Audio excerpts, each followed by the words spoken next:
Good morning, everybody. We hump day edition of Sports Shorts. Ronnie Rantz alongside Tommy Krysan. TK joining us today over at Tremonti's Meat and Seafood. I'm in the land of the lake, Lake Chuck, Lake Charles, Louisiana. Hope everybody's having a good one.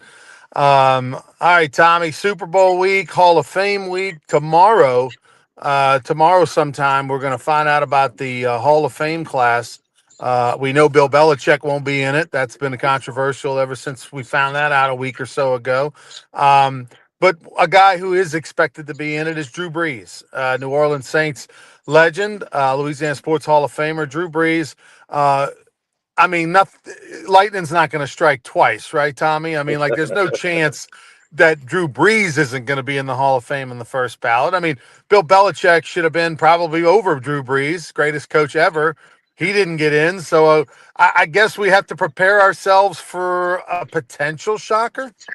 Well, Robert Kraft, owner of the Patriots, was snubbed as well. So something's going on in the air up there. I don't know.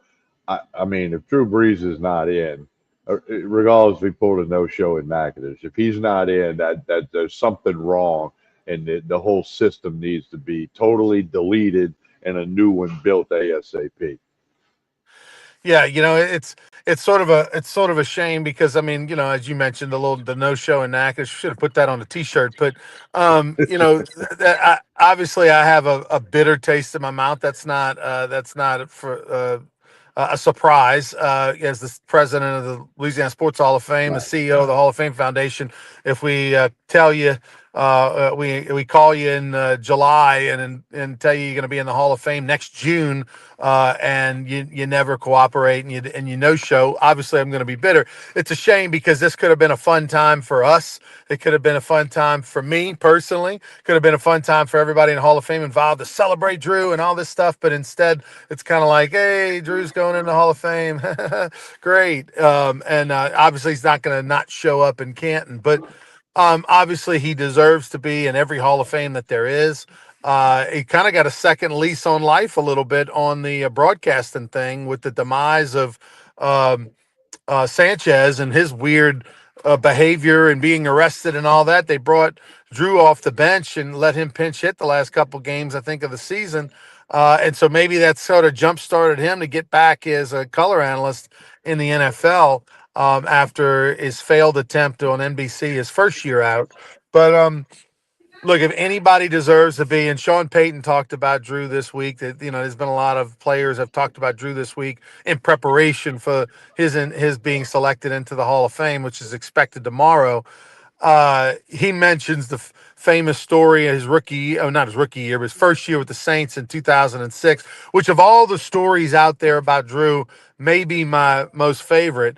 And that is the Saints had an off week in 2006, a bye week. And Sean Payton is up on a Sunday when they would have been playing, but everybody was off. Everybody had gone home. Sean Payton was like leaving the office or had gone by the office or something like that. And he looks out on the field, far away, and he sees a person on the field, and as he moves closer, he realizes it's Drew. And he walks up to Drew, and Drew's like on the field, has a football in the hand, and he's just basically doing reps, but without any teammates, right? He's mental, visual reps where he's dropping back the pass and scrambling around and acting like he's throwing the ball, whatever. And he's doing play after play after play. And Sean Payton makes his way over to Drew and he says, "Hey, man, what are you doing?" He goes, "Well, I'm going through my progressions. I'm going through every part of the field where I don't want to mess up my routine. I want to keep my routine in check like I would every Sunday."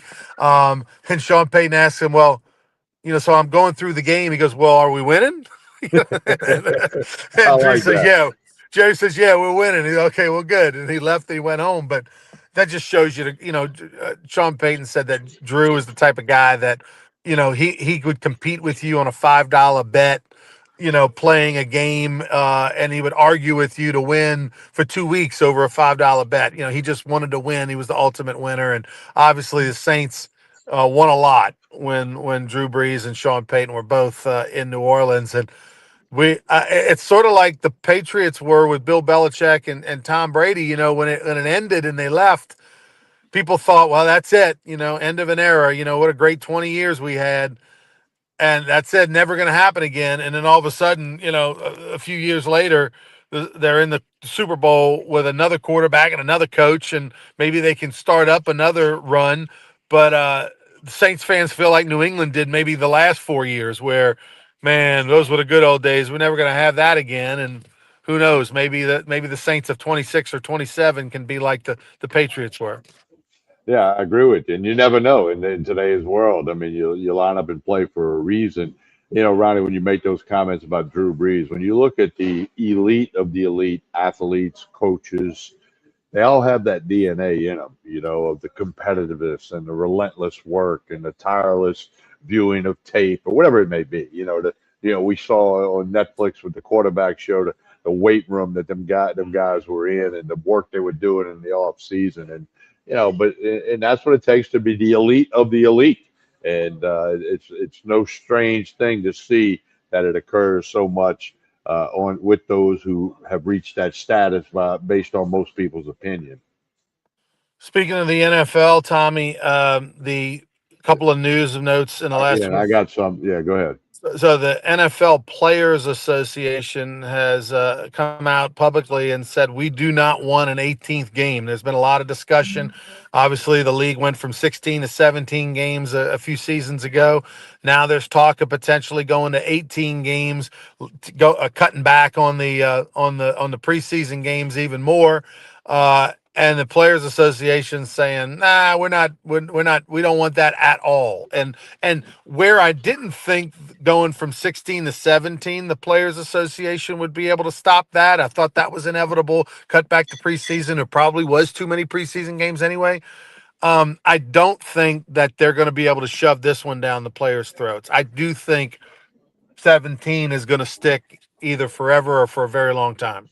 Well, and here's the other thing. I've read some stuff where the players want four additional roster spots if you go to 18. They also want to have two buys during the course of the 18-week game schedule, and and then assure that everybody's going to play one overseas game so that somebody having an advantage of not having to travel.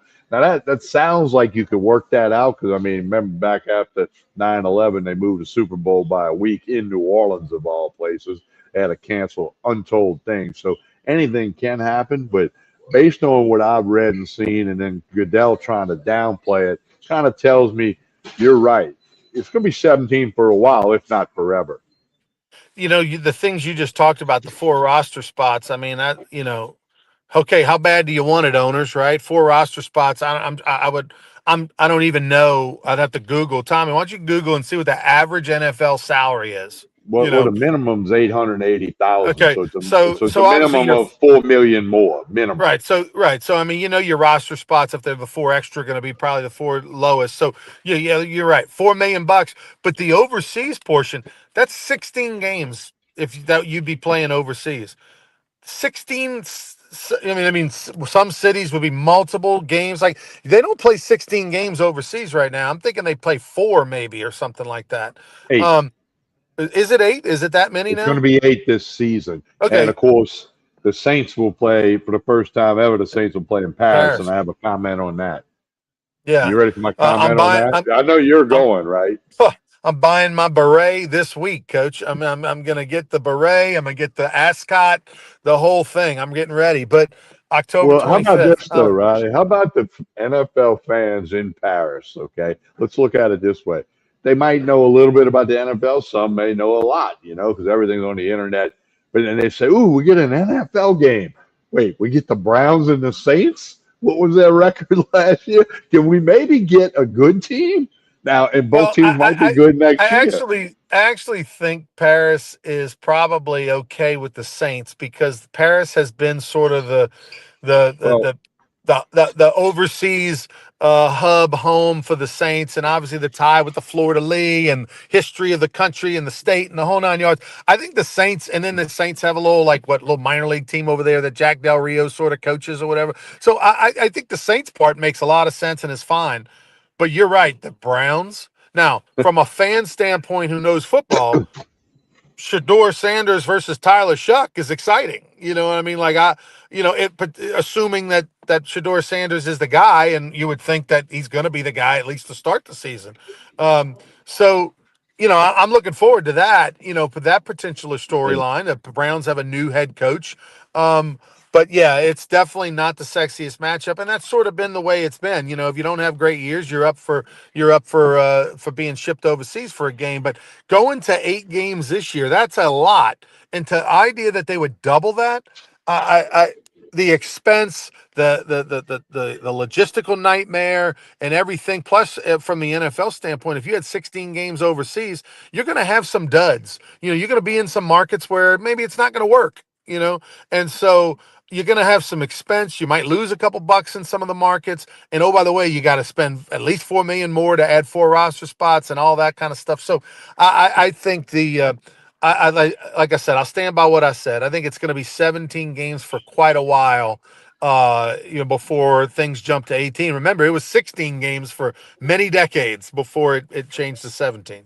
Well, and the Saints have a marketing agreement with France. Okay, so that's another element in this thing. And Saints season ticket holders are going to get a credit on their bill because there's going to be one less game that they have allegedly paid for or were scheduled to pay for. So, you got to work out those things will get handled by the people that need to handle The other thing is the Pro Bowl. The them. Oh Pro God. Bowl. What a like! Please stop with this Pro Bowl. I, Nobody wants to play in it. Go to all the little festival events. They had the flag football game last night. Jamar Chase made an unbelievable one-handed catch on defense, and took it back to the house. Where he reached down one-handed and picked the ball about 2 feet off the ground and took it the other way. But I mean, this thing, Tommy. To me, I don't even understand. It's got to be losing money, right? I mean, it's got to be losing money. You're paying for these NFL players to be there and to do this Pro Bowl and these different gimmicks. You got to be paying them a lot of money. I know you're getting some TV revenue and all that. I just don't. This is just brutal. And oh, by the way, no one wants to play Justin Fields. Justin Fields, the quarterback of the Jets, who was terrible this year, lost his job at the end. They've moved on from him. He ended up at the Pro Bowl because down the line, no hurt, no, needed somebody. Justin Fields ended up in the Pro Bowl. Yeah, Like, what are we well, doing? I would tell you this. I'd rather watch paint dry than watch the Pro Bowl. Okay, I'm just telling you, it's lost any glitter that it used to have. And we've said this before, Ronnie. Back in the '80s and '90s, when you went to the Pro Bowl and you got that check for whatever grand it was, that was a big percent of what you made back then. So you were going to go. Okay. Now they make so much money, they don't care about that other check. They can figure out a way to replace that some other way. So yeah, the Pro Bowl, all good things come to an end, right? I mean, cassette tapes were a good idea at one time. Now they're not. DVDs were a good idea at one time. When's the last time anybody played a DVD or a CD? Okay, so get rid of the Pro Bowl. There might be a sprinkling of players who have something in their contract that if they're named to the Pro Bowl, there's a bonus, and you can move away from that. You can give them a bonus for doing something else. I don't know. It can be figured out, but it's a waste of time and it's quite embarrassing in my mind, especially the last couple of years they played that game when it was basically a touch football game, but they had the full gear, and they acted like they cared. It was a total joke.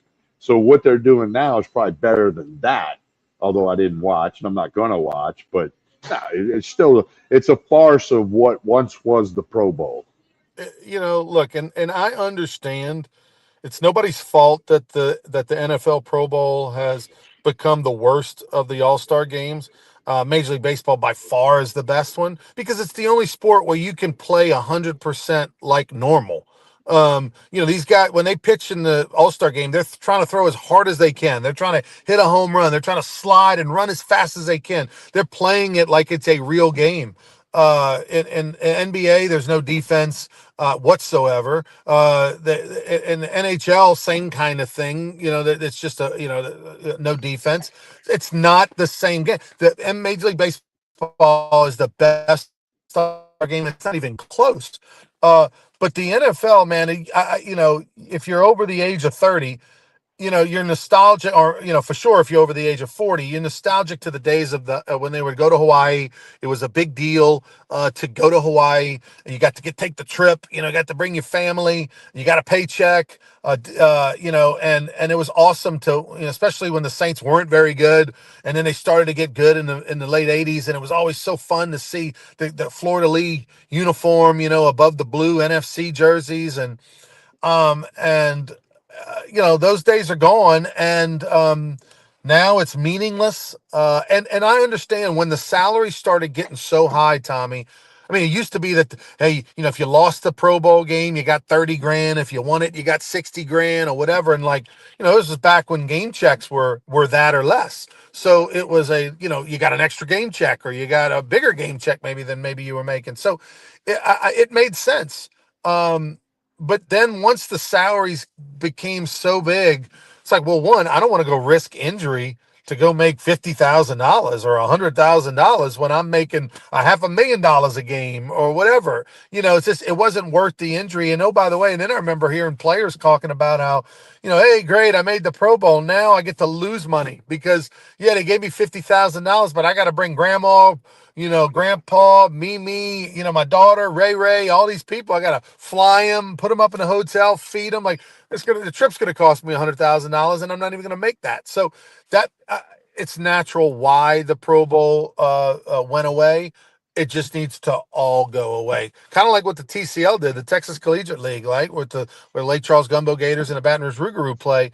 We don't have an all-star game anymore. We announce an all-star team halfway through the season. We announce who the players of the first half are, and we announce who our players of the year are at the end of the season. But we don't have an all-star game because it became something that people didn't really want to do.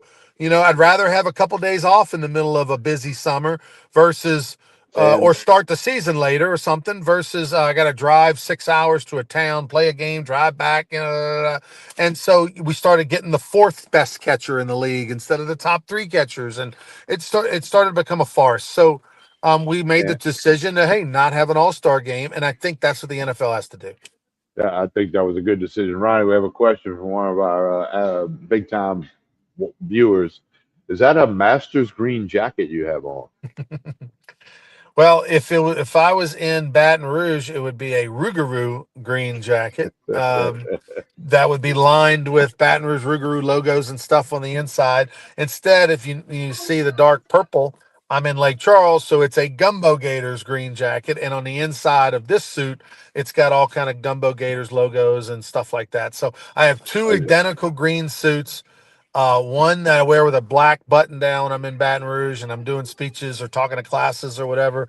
Over there in Lake Charles, it's the opposite. It's purple. But I stole the idea, sort of big toe in the water, from the owner of the Savannah Bananas, who always wears a yellow suit and yellow top hat whenever he goes and speaks. Didn't commit to the top hat, Tommy, although maybe I should to cover up the bald spot. But I do the green suits when I'm sort of making public appearances, whether I'm speaking at events or making some sort of public appearance where it kind of makes sense. It's good marketing. People, why you have the green suit on, or they go, oh yeah, Rougarou, and so it helps market, and that's what we're trying to do. Well, and I want you to figure out how many square feet of closet space you have. I mean, I've been to your home, but I've never been by the closets area. I want to know. I mean, you got to have the biggest closets in America. I actually am due for a purge, Tommy. I'm due for a purge. I saw something on social media the other day, some sort of little video, and it showed a golfer, and it had, like, the golfer saying, "Oh, I only wear, these three golf shirts all the time, but I can't get rid of these," and it shows like a closet full of golf shirts, and that's how I am. I have trouble throwing away or getting rid of uh clothes that are, in good shape, like something that, like, I mean, it'd be one thing if it was beat up or, had a hole in it or was Faded or ripped or, faded or yeah, it whatever. was, Right. or a stain that you can't get out or whatever. Like, that's fine. But when you got a perfectly good shirt that you might have wore three times, but unfortunately now it's your 25th favorite polo. I'm a little bit of a hoarder when it comes to that, Tommy. And the problem is that there's not a lot of 2X homeless guys walking around, like it's I give my good stuff to St. Vincent de Paul, and then I'd love to know where it goes, because Yeah. I don't see a lot of 2 and 3X guys walking around the streets of any city. All right, well, I got to do a purge as well. I actually thought of that the other day when I stepped in my closet. I looked around and go, there's some stuff I forgot I had. I was looking for a particular shirt, and then I said, I forgot I had these two shirts. Well, Yeah, no, I that's need to do coming it. soon. Yeah, that's coming soon. Hey, quick programming though. We'll be back tomorrow for another episode of Sports Shorts Daily because I got to attend a funeral Friday, and then Sports Shorts Radio Saturday. It'll be there getting you all ready for the Super Bowl from Fat Daddy's and Plaquemine. All right, we'll see everybody back tomorrow morning. TK, tell us about Tremonti's as we get out of here on this Hump Day edition. All right, of course, it's a Wednesday. That means $6.99 for burger and fries at Tremonti's. You can dine in or you can get it to go. Stop by Tremonti's Meat and Seafood, Jefferson Highway in Baton Rouge. Catering's available. You can order online at tremontis.com. Crawfish coming very soon. Got that cold snap hopefully out of the way. Hopefully, we don't get another one of those. But crawfish are coming soon at Tremonti's. They're some of the best in the business. Hey, don't forget to like and share this show, whether you're watching on YouTube, Facebook, or X. That helps everything. And look, we got a new thing going on. We put up clips from the show on the Sports Shorts Daily YouTube channel and the Tommy Krysan YouTube channel later in the day, little short versions of things that come out of this show. Be looking for that at YouTube. Check it out. We appreciate it. On behalf of Ronnie Rantz, I'm Tommy Krysan. Have a nice Wednesday, everyone, and we're back tomorrow with a Thursday episode of Sports Shorts Daily.